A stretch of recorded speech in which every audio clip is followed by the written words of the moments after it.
तक ज़रूर देखिएगा। और इसकी सलवार की कटिंग एंड स्टिचिंग भी मेरे चैनल पर अपलोड है, आप ज़रूर विजिट कीजिएगा। तो देखिए इसका लुक कुछ इस तरह का आ रहा है, पूरा लुक मैंने सेम टू सेम क्रिएट किया है और दोनों वीडियो मेरे चैनल पर अपलोड है। तो चलिए स्टार्ट करते हैं। तो सबसे पहले मैं कुर्ती के लिए कटिंग कर रही हूँ। तो यहाँ पे देखिए कुर्ती के लिए मैंने 4 फोल्ड कपड़े को इस तरह से सेट किया हुआ है। तो यहाँ पे आपको क्लियर दिख रहा होगा, 4 फोल्ड पे करके मैंने सेट किया हुआ है। इसकी लंबाई मैं बता दे रही हूँ। तो लंबाई आप अपने अकॉर्डिंग रख सकते हो। जो आजकल न्यू डिज़ाइन का चौड़े मोहरी का सलवार चल रहा है उस पर कुर्ती थोड़ी छोटी ही रहती है, तो आपको अपनी हिसाब से लेंथ ले लेना है। मैंने यहाँ पे 38 इंच लंबाई रखा है मार्जिन का लेके। उसके बाद कपड़े की चौड़ाई मैंने 11 इंच रखी है और कपड़ा यहाँ पे कॉटन सिल्क है फ्रेंड्स। उसके बाद सबसे पहले मैं शोल्डर के लिए यहाँ पे निशान लगा रही हूँ। तो शोल्डर के लिए मैंने 7 इंच रखा है और हाफ इंच शोल्डर डाउन किया है मैंने। अब उसके बाद आर्म होल का निशान लगाऊंगी। तो आर्म होल के लिए भी मैं 7 इंच ही रख रही हूँ। सो मेजरमेंट आप अपने हिसाब से कम या ज़्यादा कर सकते हैं या फिर सेम टू सेम जो मेजरमेंट मैं बता रही हूँ उसी पे कटिंग करेंगे, फिर भी कुर्ती बिल्कुल परफेक्ट बनेगी। तो इस तरीके से देखिए आर्म होल का लंबाई भी मैंने ले लिया है 7 इंच और इसे बॉक्स जैसा बना लिया है। अब उसके बाद आर्म होल की गोलाई करेंगे। तो जो हमने बॉक्स बनाया है उसके कॉर्नर से ऊपर की तरफ 1 इंच पे मैंने निशान लगाया है और वहीं से इस तरह से गोलाई दे दिया। सो इस तरह से आर्म होल का शेप बिल्कुल परफेक्ट होगा। अब उसके बाद आर्म होल की फ्रंट आर्म होल की गोलाई ले लेते हैं। तो जितनी लंबाई है उसका हम आधा कर लेंगे और अंदर की तरफ हम आधा इंच एक्स्ट्रा ले लेंगे। जिधर हमारा नेक बनेगा उस तरफ से हम आधा इंच एक्स्ट्रा ले लेंगे और उसी हिसाब से हम गोलाई का शेप दे देंगे। सो यहाँ पे आपको क्लियर दिख रहा है, इस तरह से गहराई लगा देंगे। अब उसके बाद शोल्डर से नीचे की तरफ हम निशान लगाएंगे 14 इंच पे, वो हमारी कमर का रहेगा और 20 इंच पे निशान लगाएंगे, वो हमारी स्लिट के लिए से हमारी चाक पट्टी बनती है। अब उसके बाद हम अपने बस्ट का निशान लगाएंगे। तो देखिए जितना भी बस्ट होगा, यहाँ पे मैं 34 इंच साइज की बना रही हूँ। तो 34 को मैं 4 से भाग दूंगी तो आएगा यहाँ पे 8.5 मैंने फिटिंग का निशान लगाया है। सेम ऐसे ही मैं कमर के लिए भी करूंगी। तो कमर यहाँ पे मैं थोड़ा ढीला ही रखूंगी फ्रेंड्स, बिल्कुल टाइट वाली कुर्ती नहीं बनाऊंगी, लूज थोड़ी सी बनाऊंगी। तो इसके लिए मैं हाफ इंच या 1 इंच आप अपने हिसाब से कर सकते हो। मैंने यहाँ पे 1 इंच एक्स्ट्रा रखा है, यानी जितना भी कमर है मैंने उसमें 1 इंच प्लस रखा है। तो फिटिंग में ही मैंने 1 इंच एक्स्ट्रा रखा हुआ है। उसी तरह से मैंने हिप का भी निशान लगा लिया है, चौथा हिस्सा निकाल के। उसके बाद 1.5 इंच एक्स्ट्रा ले लेना है कटिंग के लिए। जो हमारी मार्जिन रहती है बगल में उसका भी 1 इंच या 1.5 इंच अपने हिसाब से कपड़े के हिसाब से ले लेना है। तो मैंने यहाँ 1.5 इंच पे लगाया है और सेम निशान पे कट कर लेंगे।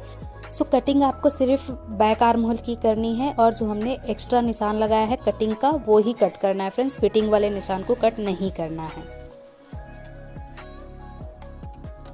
तो इस तरीके से देखिए मैंने कट कर लिया और हाफ इंच जो शोल्डर डाउन किया था उसे भी कट कर लूंगी। अब इसमें से एक पार्ट को हटा के उसके बाद फ्रंट आर्म होल की कटिंग कर लेंगे। तो देखिए इसमें से मैंने एक पार्ट निकाल लिया। अब उसके बाद फ्रंट आर्म होल की कटिंग कर लूंगी। तो यहाँ पे फ्रंट आर्म होल की भी कटिंग कर ली। उसके बाद मैंने इस तरह से डबल फोल्ड में कपड़ा लिया है, इस तरह से 4 फोल्ड में कर लेंगे स्लीव की कटिंग के लिए। तो देखिए इस तरीके से मैंने 4 फोल्ड में कर लिया। अब मैं इसकी लंबाई चौड़ाई बता दे रही हूँ आपको। तो स्लीव आप अपने अकॉर्डिंग रख सकते हैं, कम या ज़्यादा, बिल्कुल फुल भी रख सकते हैं या फिर पफ स्लीव भी बना सकते हैं। मैं नॉर्मल स्लीव बना रही हूँ। सो स्लीव की लंबाई यहाँ पे 20 इंच है और चौड़ाई देखिए 8 इंच, 8.5 इंच आप अपने आर्म होल के अकॉर्डिंग ले लीजिएगा। मैंने 8.5 इंच पे कपड़ा लिया हुआ है और ऊपर की तरफ से एक तरफ खुले हुए भाग की तरफ से 3 इंच ले रही हूँ और बंद भाग की तरफ से 3.5 इंच ले रही हूँ और वहीं से हमें इस तरह से आर्म होल का शेप दे देना है। तो देखिए इस तरीके से आर्म होल का शेप दे देना है। अब उसके बाद फ्रंट आर्म होल का भी निशान लगा लूंगी। तो यहाँ पे पूरा आर्म होल का जो शेप बना है उसका इस तरह से मेजरमेंट निकालना है और उसका आधा कर लेना है। जितना भी शेप बना है उसका आधा कर लेना है और अंदर की तरफ से 1 इंच डाउन करना है। देखिए इस तरीके से मैं डाउन कर रही हूँ और जो डाउन किया है मैंने 1 इंच, वहीं से हमें हल्का सा गहराई देते हुए आर्म होल का शेप देना है। तो देखिए इस तरीके से हल्का सा गहराई देते हुए नीचे से बिल्कुल बराबर से आर्म होल का शेप लग चुका है। उसके बाद नीचे से मैं निशान लगा दे रही हूँ।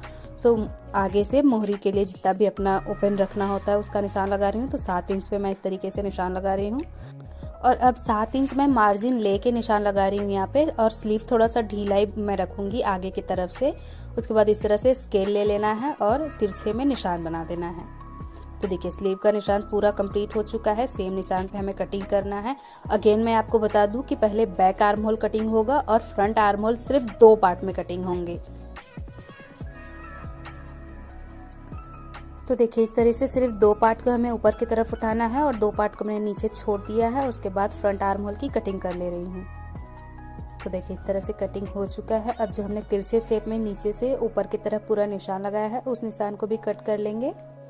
तो फ्रेंड्स स्लीव की भी कटिंग हो चुकी है। उसके बाद कुर्ती की स्टिचिंग स्टार्ट करते हैं। तो स्टिचिंग स्टार्ट करने के लिए सबसे पहले नेक की कटिंग कर लेते हैं। तो नेक की चौड़ाई मैं यहाँ पे 3 इंच रख रही हूँ।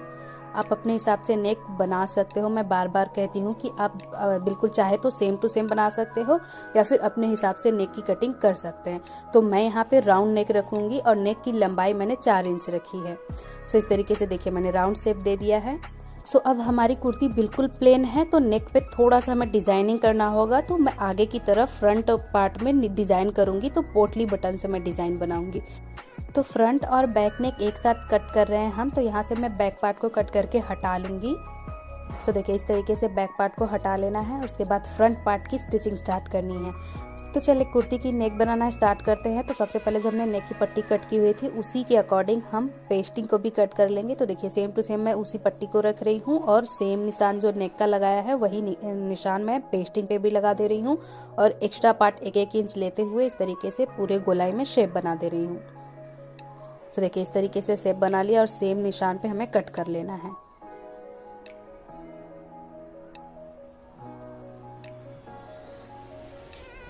सो ये तो नेक की पट्टी कटिंग हो चुकी है। अब उसके बाद जो हम नीचे पोटली बटन बनाएंगे उसके लिए भी मैंने यहाँ पे पेस्टिंग ले ली है। तो लंबाई मैंने 17 इंच रखा है और चौड़ाई यहाँ पे 2.5 इंच है। अब उसके बाद नेक की पट्टी कट की हुई थी उसी के अकॉर्डिंग हम पेस्टिंग को भी कट कर लेंगे। तो देखिए सेम टू सेम मैं उसी पट्टी को रख रही हूँ और सेम निशान जो नेक का लगाया है वही निशान मैं पेस्टिंग पे भी लगा दे रही हूँ और एक्स्ट्रा पार्ट 1-1 इंच लेते हुए इस तरीके से पूरे गोलाई में शेप बना दे रही हूँ। तो देखिए इस तरीके से शेप बना लिया और सेम निशान पे हमें कट कर लेना है।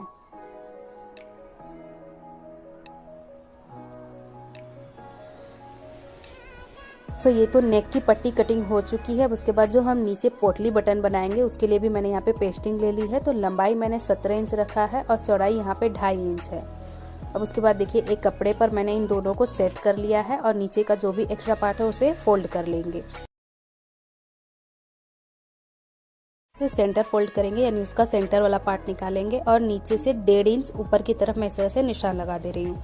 तो देखिए लंबाई मैंने अभी एक्स्ट्रा ही रखा हुआ था, नीचे से मैंने 1.5 इंच पे निशान लगा दिया, वो हमारी फोल्डिंग में जाएगा और फिर उसके बाद हम सेंटर वाले पार्ट पे इस तरह से पेन से निशान लगा लेंगे। ये देखिए जो हमने सेंटर निकाला था उसी पर मैंने निशान लगा दिया और सेंटर की दोनों तरफ हम 0.1 का इस तरीके से निशान लगा देंगे। बिल्कुल पतली लाइन बनाएंगे फ्रेंड्स, ज़्यादा चौड़ा हमें नहीं करना है, बिल्कुल पतला करना है और सेंटर वाले लाइन पे नहीं लगाना है। सेंटर वाले लाइन के दोनों तरफ हमें बिल्कुल पतली लाइन बनानी है।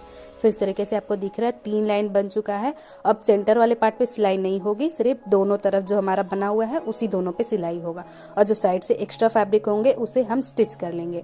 सो चलिए अब कुर्ती पे मैं आपको दिखा दे रही हूँ। तो देखिए बिल्कुल सेंटर वाला पार्ट कुर्ती का निकालना है। यहाँ पे सेंटर आपको दिख रहा है, क्रीज बनी होती है पहले से ही, उसी पर हमें इस जो हमने पट्टी तैयार की है उसको रख के स्टिच करना है। तो कुर्ती से नीचे की तरफ मैंने मेजरमेंट लगा लिया है। तो 12 इंच तक हमें ओपन रखना है, बाकी का हमें वैसे ही का वैसे छोड़ देना है। तो देखिए यहाँ पे सेंटर से सेंटर मिला के मैं अच्छे से सेट कर रही हूँ और इसे टाचनी पिन से सेट कर लेंगे। सो आप भी इसको स्टिच करने से पहले सेंटर का मार्क ज़रूर लगाइएगा और पिन से ज़रूर सेट कीजिएगा, उसके बाद स्टिच कीजिएगा।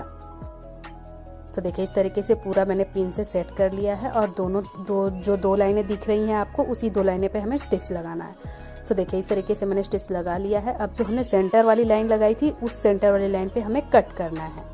सो इस तरीके से 3 लाइन बना लेने से बहुत इजी हो जाएगा फ्रेंड्स, सिलाई लगाने में भी और कट करने में भी, क्योंकि बहुत पतली सी ये लाइन बनती है तो कटिंग करने में थोड़ा दिक्कत आ जाता है। तो आप इस तरीके से लाइन बनाएंगे तो कटिंग करने में बहुत इजी हो जाएगा। तो देखिए नीचे तक मैंने कट कर लिया।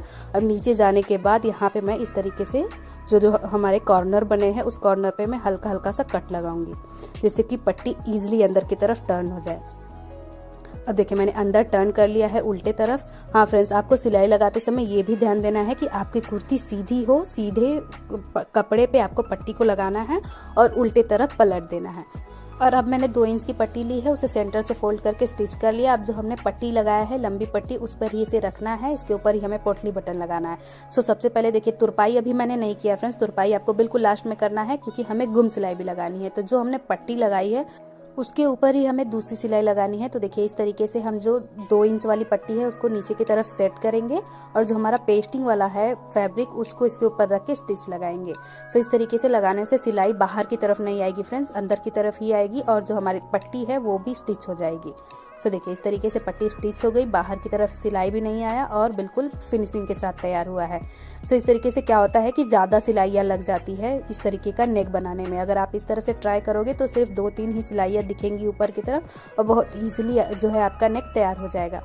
तो चलिए अब पोटली बटन बना लेते हैं। तो पोटली बटन बनाने के लिए मैं मोती का यूज़ बिल्कुल भी नहीं कर रही हूँ। जो हमारी फॉर्म वाली बॉल्स आती है मैं उसका ही यूज़ कर रही हूँ। अक्सर कपड़े में डाला जाता है, इसको यूज़ किया जाता है डेकोरेशन के लिए, बट इसका यूज़ मैं पोटली बटन बनाने के लिए कर रही हूँ क्योंकि इससे स्टिचिंग बहुत अच्छे से होता है। जो हमारी मोती होती है वो थोड़ा सा हार्ड होता है तो स्टिच करने में बहुत दिक्कत आता है। तो आप इससे अगर बनाओगे तो बहुत ईजिली और बहुत ही फिनिशिंग के साथ आपकी पोटली बटन तैयार होगी। और अब जो हमने पट्टी लगाई थी 2 इंच की उसके ऊपर इसको रख के स्टिच करना है। तो देखिए पूरे लंबाई में मैंने स्टिच कर लिया है और उसके बाद अब दूसरा वाला पार्ट इसके ऊपर रखना है, सेट करना है अच्छे से और फिर कुर्ती को इस तरह से पलटना है। जो हमने पीछे पेस्टिंग वाला फैब्रिक लगाया है उसके ऊपर ही सिलाई लगानी है। सो देखिए मैंने अंदर से तो सिलाई लगा लिया है, अब ऊपर से भी मैंने सिर्फ एक सिलाई लगाया है। अगर आप इस तरीके से ट्राई करते हो तो सिर्फ एक सिलाई ही दिखेगा फ्रेंड्स और नेक बहुत ही फिनिशिंग के साथ तैयार होगी। उसके बाद हमने जो नेक पट्टी तैयार किया था उस पट्टी को इसके ऊपर रखना है और सिलाई लगा के सेट कर लेना है। तो बिल्कुल राउंड में मैंने सिलाई लगा लिया है और नेक पर हल्का हल्का सा कट्स भी लगा लूंगी जिससे कि नेक पलटने में इजी हो जाए। सो इस तरीके से कटिंग करने के बाद नेक को अंदर की तरफ पलट देंगे।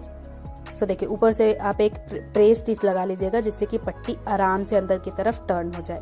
सो इस तरीके से नेक मैंने तैयार कर लिया है, प्रेस लगा के इसे सेट किया है। अभी तुरपाई नहीं किया है फ्रेंड्स, तुरपाई पूरा एक साथ हम करेंगे। तो अब यहाँ पे मैं बैक नेक तैयार कर ले रही हूँ। तो बैक नेक में मैंने और भी पट्टी लगा के इसे सेट कर लिया है और देखिए मैंने बड़ी सिलाई से इसे पहले सेट कर लिया है, बाद में मैं तुरपाई करके सिलाई को ओपन कर लूँगी। तो अब उसके बाद हम शोल्डर स्टिच कर लेंगे। तो शोल्डर स्टिच करने के लिए ये देखिए जब सबसे पहले हमें शोल्डर से शोल्डर मिला लेना है। ये देखिए फैब्रिक एक बराबर आ रहा है, इस तरीके से मिलाना है और जो नेक वाली पट्टी है उसको उल्टे तरफ रखना है और उसके बाद उसके ऊपर सिलाई लगा देना है। सो इस तरीके से अंदर की तरफ फिनिशिंग बहुत अच्छा से आता है फ्रेंड्स और बाहर भी देखने में अच्छा लगता है। इसी तरह से मैंने दूसरा वाला शोल्डर भी स्टिच कर लिया है। सो फ्रेंड्स अब कुर्ती में स्लीव स्टिच कर लेते हैं। तो स्लीव की नीचे का पार्ट आपको फोल्ड कर लेना है, उसके बाद कुर्ती में स्लीव को अटैच करना है। तो बिल्कुल नॉर्मल तरीके से मैंने यहाँ पे कुर्ती में स्लीव को अटैच कर लिया है। सो फ्रेंड्स जो हमने कुर्ती में फिटिंग का निशान लगाया था उसी मेथड से आपको फिर से एक बार अपनी फिटिंग का निशान देख लेना है, बिल्कुल अच्छे से सेट करना है और स्लीव पर भी निशान को लगा के इसको स्टिच कर लेना है। एंड स्टिच करने के बाद हमें दावन फोल्ड करना है। तो दावन पे भी मैं तुरपाई ही करूँगी फ्रेंड्स। सो इस तरीके से फोल्ड करके हमें पूरे पे चारों तरफ से तुरपाई कर लेना है। तो यहाँ पे हमारी कुर्ती रेडी हो चुकी है। ये देखिए बहुत ही फिनिशिंग के साथ नेक बना है, मैंने तुरपाई भी कर लिया है और स्लीव पर मैंने सितारा लगाया है। अगर आपको सितारा लगाने का वीडियो देखना है तो मेरे सलवार वाले वीडियो को ज़रूर देखिएगा। इस कुर्ती पे मैंने फारसी सलवार बनाया हुआ है फ्रेंड्स, जो आजकल बहुत ज़्यादा ट्रेंड में चल रहा है, बहुत ज़्यादा वायरल हो रहा है। सो फ्रेंड्स आप भी ज़रूर ट्राई कीजिएगा और इस तरीके का प्लेन कुर्ती अगर आप बना रहे हो तो इस पर इस तरह से डिज़ाइन बना के अपने प्लेन फैब्रिक को ब्यूटीफुल सा लुक दीजिएगा। और यहाँ पे मैं आपको दिखा दूँ सलवार का लुक कुछ इस तरीके का आ रहा है। पूरा डिटेल में वीडियो मेरे चैनल पे अपलोड है, आप विजिट जरूर कीजिएगा। और इन दोनों का लुक कुछ इस तरीके से आ रहा है फ्रेंड्स। आप कमेंट करके ज़रूर बताइएगा कि आपको ये वीडियो कैसा लगा और सब्सक्राइब कर दीजिएगा मेरे चैनल पर। अगर चैनल पर नए हैं तो वीडियो को लाइक और शेयर ज़रूर कीजिएगा। मिलते हैं अगले वीडियो में, तब तक के लिए खुदा हाफिज़।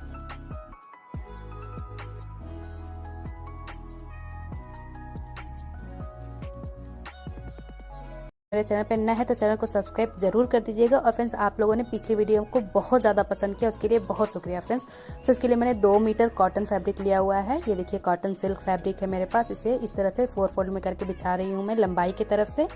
तो इस तरीके से देखिए मैंने 4 फोल्ड में करके बिछा लिया। उसके बाद लंबाई का निशान लगा रही हूँ। तो लंबाई मैंने 32 इंच रखा है। सो 37 इंच सलवार के लिए 32 लंबाई बिल्कुल परफेक्ट होगा फ्रेंड्स। आप 32 पे ही कटिंग कीजिएगा। इस तरह से देखिए मैंने 32 पे कटिंग कर लिया है। और कपड़े की चौड़ाई हमारे यहाँ पे 20 इंच है। कपड़े की चौड़ाई हर किसी की अलग अलग आती है फ्रेंड्स, तो आप अपने हिसाब से निशान या मार्किंग लगाइएगा। सो यहाँ पे मुझे एक्स्ट्रा भी चाहिए थोड़ी सी चौड़ाई में, तो इसके लिए मैंने लंबाई का आधा निशान लगाया हुआ है खुले हुए भाग की तरफ से। आप देख रहे हो 16 इंच पे मैंने निशान लगाया है और एक तरफ नीचे की तरफ मैंने मोहरी का निशान लगाया है। तो बंद भाग मैंने अपने तरफ किया हुआ है और खुला हुआ भाग मैंने इस तरफ किया हुआ है। अब जहाँ पे हमने मोहरी का निशान लगाया है और जहाँ पे 16 इंच निशान लगाया है उस निशान को इस तरीके का स्केल आता है, ये शेप वाला स्केल होता है, उससे मैंने इस तरह से निशान लगाया है और इसे इस तरह से कट कर ले रही हूँ। सो देखिए जो साइड से फैब्रिक बच रहा है उसी फैब्रिक को मैं ऊपर की तरफ लगा रही हूँ। अगर आप ये एक्स्ट्रा फैब्रिक नहीं लगाना चाहते हैं तो डायरेक्ट आप आसन का निशान लगा लेंगे और इस तरीके के स्केल या फिर इंची टेप की मदद से आप तिरछा शेप बना के भी सलवार की कटिंग कर सकते हैं। बट मैं यहाँ पे एक्स्ट्रा लगा रही हूँ, तो जो नीचे से फैब्रिक बचा है उसे इस तरह से मैंने सेट किया है। और देखिए जितना हम बेल्ट लगाएंगे, बेल्ट आप अपने अकॉर्डिंग लगाते होगे, कोई 8 इंच का पहनता होगा, कोई 7 इंच का पहनता होगा, बट मैं यहाँ पे 5.5 इंच या फिर 6 इंच की भी बेल्ट लगा सकती हूँ। तो इसके लिए मैंने 6 इंच ऊपर की तरफ निशान लगा, इंची टेप को ऊपर कर लिया है 6 इंच, उसके बाद आसन का निशान लगा रही हूँ। तो यहाँ पे आपको क्लियर दिख रहा है 6 इंच ऊपर की तरफ मैंने किया है बेल्ट का कपड़ा और उसके बाद आसन 14 इंच पे लगाया है। उसके बाद इस तरह से स्केल लगा रही हूँ और इस तरह से कट कर ले रही हूँ। अगर आप, मैं फिर से बोल रही हूँ फ्रेंड्स, अगर आप एक्स्ट्रा फैब्रिक नहीं लगाना चाहते हैं तो डायरेक्ट आसन का निशान लगाइएगा। तो आसन का निशान लगाने के लिए बेल्ट का कपड़ा, बेल्ट का जितना भी नाप होगा उतना आप इंची टेप को बाहर की तरफ रखिएगा और जितना आपको आसन चाहिए उसका निशान लगा लीजिएगा। अब यहाँ पे जो हमने एक्स्ट्रा फैब्रिक लगाया है उस फैब्रिक में से थोड़ा सा तिरछा है तो मैं उसे कट करके हटा लूँगी। और अब मैं जो सीधी लाइन कट कर रही हूँ उसकी लंबाई 8 इंच है। आप अगर अलग से कपड़ा नहीं लगा रहे हैं तो डायरेक्ट 4 फोल्ड में कपड़े को करके ऊपर से 8 इंच पे निशान लगाइएगा और मोहरी की तरफ से 12 इंच पे निशान लगाइएगा। तो देखिए यहाँ पे मैंने पूरा निशान लगा लिया और तिरछे में कट कर दिया। सो हमने मोहरी 12 इंच रखा है क्योंकि एक्स्ट्रा फ्लेयर चाहिए, नीचे से चौड़ा चौड़ा मोहरी चल रहा है, इसके लिए मैंने 12 इंच रखा है। अब मैंने मार्जिन लेके 12 इंच रखा है, तैयार हमारी होगी 11 इंच की या फिर 10.5 इंच की, आप अपने अकॉर्डिंग तैयार कर सकते हो। सो अब चलिए बेल्ट की कटिंग कर लेते हैं। तो कपड़ा मैंने इस तरह से डबल फोल्ड में किया हुआ है तो 20 इंच आ रहा है। सो 20 इंच हमारे सलवार के लिए बेल्ट थोड़ी कम होगी तो अलग से मैं इस तरह से पट्टी लगा रही हूँ इसमें। इस तरह से देखिए सिंगल कपड़े पे ही मैं पट्टी लगा रही हूँ। अब इसकी चौड़ाई 24 इंच आ गई है। अब बेल्ट आप अपने अकॉर्डिंग कर सकते हो, जितना आप चुन्नट लगा रहे हो सलवार में उस हिसाब से भी बेल्ट रख सकते हैं। तो 4 फोल्ड करने के बाद ये 12 इंच आ रहा है। और फिर से मैंने स्क्वायर साइज़ का कपड़ा ले लिया है, इस तरह से मियानी मैं कट करूँगी। सो फ्रेंड्स अगर आप मियानी नहीं लगाना चाहते हैं तो जो हमने सीधा 8 इंच पे कट किया था आप उसको सीधे सीधा जोड़ सकते हो, बट मैं यहाँ पे मियानी लगा रही हूँ तो इसके लिए मैंने स्क्वायर साइज़ का कपड़ा लिया है और इस तरह से इसे ट्रायंगल में सेट करके कट कर ले रही हूँ। तो देखिए इस तरह से डबल मियानी कट होगी हमारी। लंबाई मैं इसकी 10 इंच रखूँगी। तो इस तरह से देखिए इसकी चौड़ाई आप अपने अकॉर्डिंग रख सकते हैं, कम या ज़्यादा अपने बराबर नाप के हिसाब से कर सकते हैं।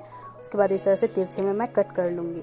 तो यहाँ पे मियानी की भी कटिंग हो चुकी है। अब उसके बाद स्टिचिंग स्टार्ट करेंगे। तो स्टिचिंग स्टार्ट करने के लिए सबसे पहले मियानी ही ऐड करूँगी मैं। तो जो हमने कली कट किया हुआ है, जो थोड़ा सा हाफ कली मैंने लगाया है, उसमें ही मियानी को स्टिच करूँगी। तो इस तरह से देखिए एक पार्ट लेंगे, उसके ऊपर इस तरह से मियानी को सेट करेंगे। सो दोनों सीधा तरफ मैंने अंदर की तरफ किया है और उसके ऊपर इस तरह से सिलाई लगा दूँगी। उसके बाद दूसरा वाला पार्ट लूँगी, इसके ऊपर इस तरह से सेट करूँगी, उस पर भी मैं सिलाई लगा के सेट कर लूँगी। तो सिलाई लगा के यहाँ पे तैयार हो चुका है कली वाला पार्ट। अब इसे मेन फैब्रिक में स्टिच करेंगे।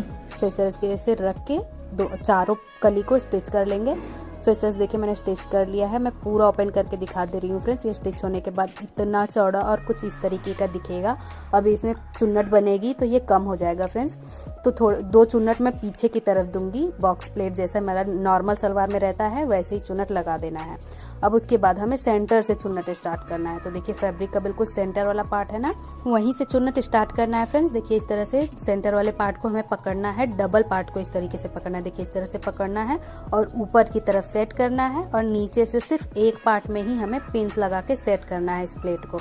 और प्लेट की चौड़ाई 3 इंच रख रही हूँ मैं यहाँ पे। ये देखिए 3 इंच मैंने रखा है और इस तरह से पिन लगा लिया है। तो आपको क्लियर समझ में आया फ्रेंड्स। दोनों पार्ट को पकड़ना है, ऊपर उठाना है और सिर्फ एक पार्ट को पकड़ के पिन लगा देना है। और उसके बाद जो चुन्नट बनेगी वो 1 इंच की बनेगी, नॉर्मल चुन्नट, छोटा छोटा सा चुन्नट बना देंगे। इसी तरह से दूसरी तरफ भी मैं करूँगी। दोनों पार्ट को पकड़ के उठाऊंगी, ऊपर की तरफ सेट करूँगी और सिर्फ सिंगल पार्ट को पकड़ के पिन लगा दूंगी। सो देखिए यहाँ पे आपको क्लियर समझ में आया। इस तरीके का सलवार को फारसी सलवार या पाकिस्तानी सलवार बोलते हैं, जो आजकल बहुत ज़्यादा ट्रेंड में है। तो आप भी ज़रूर ट्राई कीजिएगा। अब उसके बाद मैं इसमें यहाँ पे चुन्नट लगा दे रही हूँ। सो ये सबसे पहला चुन्नट